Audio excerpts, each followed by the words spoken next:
So guys, what is happening? I just ordered a 1070 RTX 27 or 1070 8 GB model, not a TI model, through eBay, and this is the Strix model.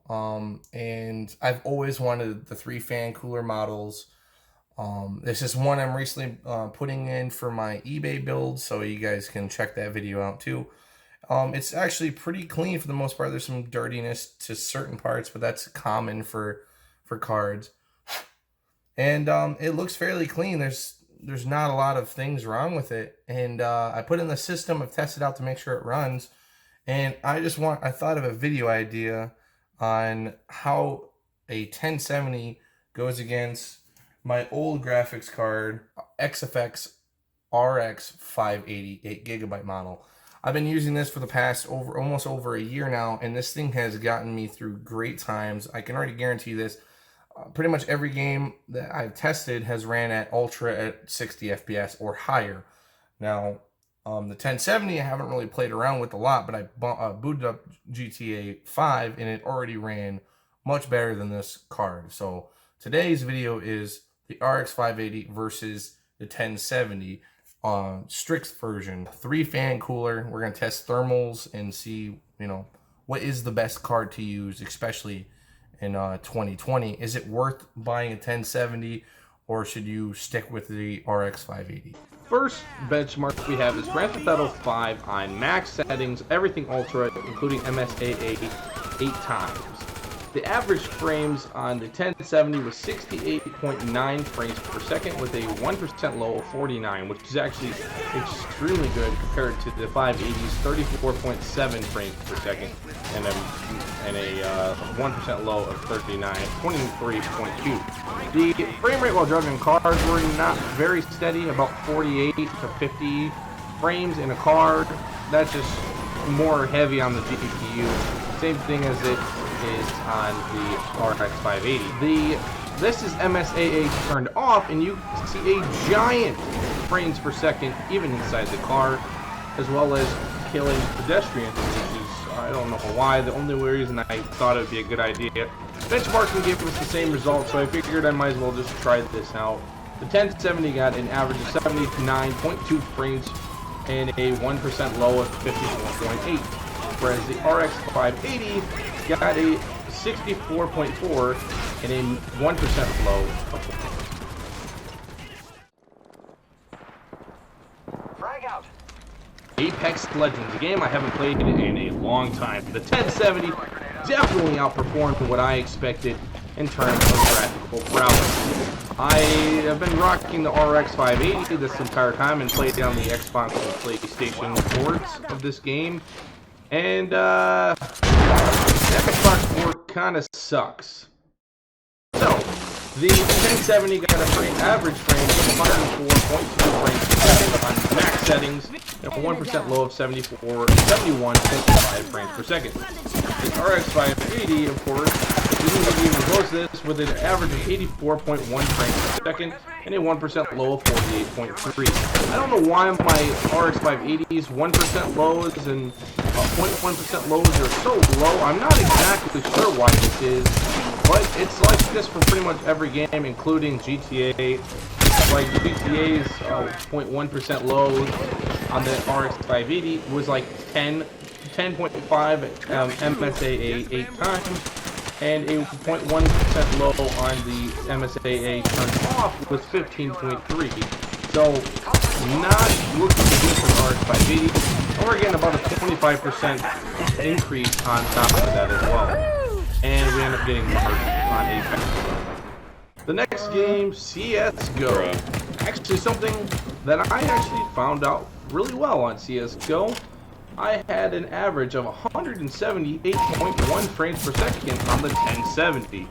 On the RX580, you were still getting really comfortable frames with an average of 149 frames per second on maximum settings. So, not a game that's very demanding, especially by modern standards, of course, but especially on the 1070, you will see absolute ease with this title, reaching even sometimes of the maximum frame rate on the 1070 was 386.9 frames. and our 0.1% low on the 1070 was 9.2. I don't know why that is. It just happened to be that way on this one.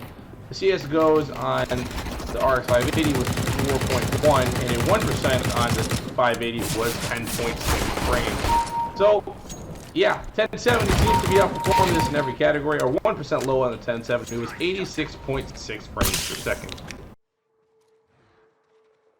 Outer Worlds is a game that's actually quite demanding, especially for the RX580.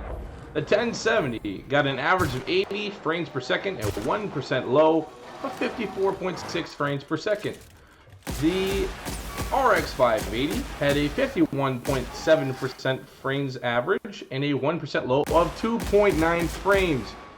A 0.1% low of 1.5, which was not good. A maximum frame of 85.9 as opposed to the 1070's 22.4 frames per second. Definitely a massive boost in terms of quality performance.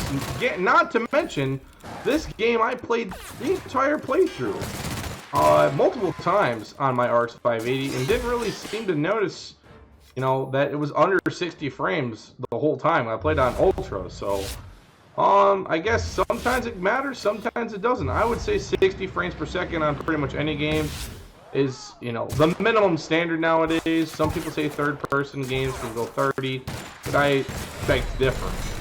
60 or nothing.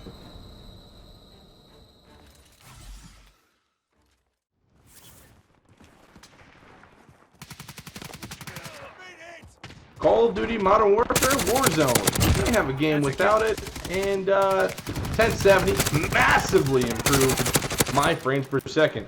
So we're going ultra here with the resolution turned to 100%. We got an average frame rate of 76 frames per second with a 0.1% low of 7.8 frames per second, 1% low of 49.9. So very good, pretty solid, over 60 FPS with ultra settings and 100% resolution. If I turn this up to probably 200% resolution, it would probably still be somewhat playable, but especially in Warzone, you want maximum frames per second.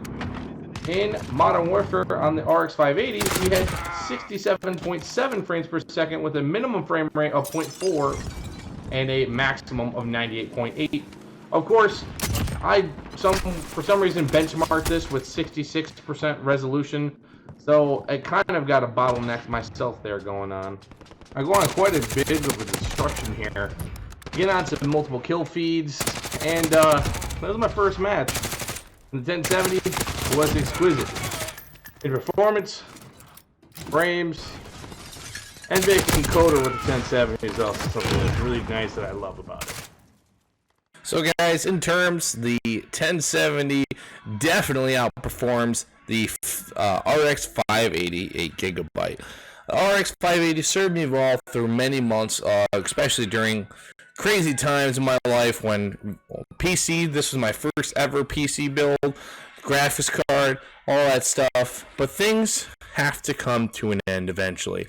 And the era for the NVIDIA card is something that I've never quite felt before. Just in the frames I got out of GTA alone, knew that I was going to be stuck with this card for a while, as well as the NVENC encoder for streaming, stuff like that. AMD definitely doesn't have underneath its belt, as well as built-in features like the NVIDIA experience feature. It just runs better, runs smoother, especially with the NVENC encoder. Even the GeForce experience with its, splitting of the tracks of recording if you're going to do internal gameplay, shadow play, stuff like that. Everything just works better with NVIDIA. And that's what I have to stress is I happen to buy this ROG Strix 3-fan model for only $200 and then shipping and stuff. But we'll just say $200 for the base cost of the GPU. Back then, I spent about that on the GPU for the RX580. I actually spent $189, but it did come with 2 games. It did come with Resident Evil 2 and Devil May Cry 5. So I did quite the deal on the RX580, including 2 games. So I guess I will say that, but nevertheless, The GeForce experience is something that I truly love and will continue going on in the future until AMD somehow manages to get over the NVIDIA equivalent. I will try the 5700 XT maybe eventually down the line if it ever drops further in price, but right now the 1070 is where I stand until then. If you guys have a 580, I definitely would say recommend upgrading, possibly if you find something decent in the used market. Nothing for parts or something like that. I happen to get mine on eBay. If you can happen to get one on Facebook Marketplace for a decent price, they're usually running around anywhere from the $200 to $300 range, depending on where you can get it. If you're going to end up trying to go above $300, you might as well just go for a 5700 XT and have better performance in 4K gaming and all that kind of stuff too as well.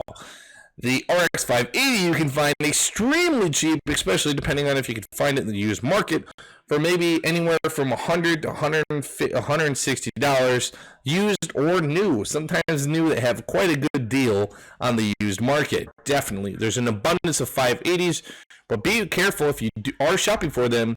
They are sometimes used for mining cards, so you don't want to get those. So I definitely say look for any of the XFX models.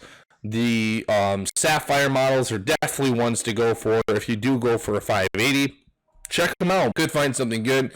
I do want to try and get maybe another NVIDIA card, maybe a 1050 Ti or 1060 Ti. Look towards those videos in the future. If you guys like anything gaming news, computer news, stuff like that, anything gaming or computer-wise, this is definitely the channel to check out.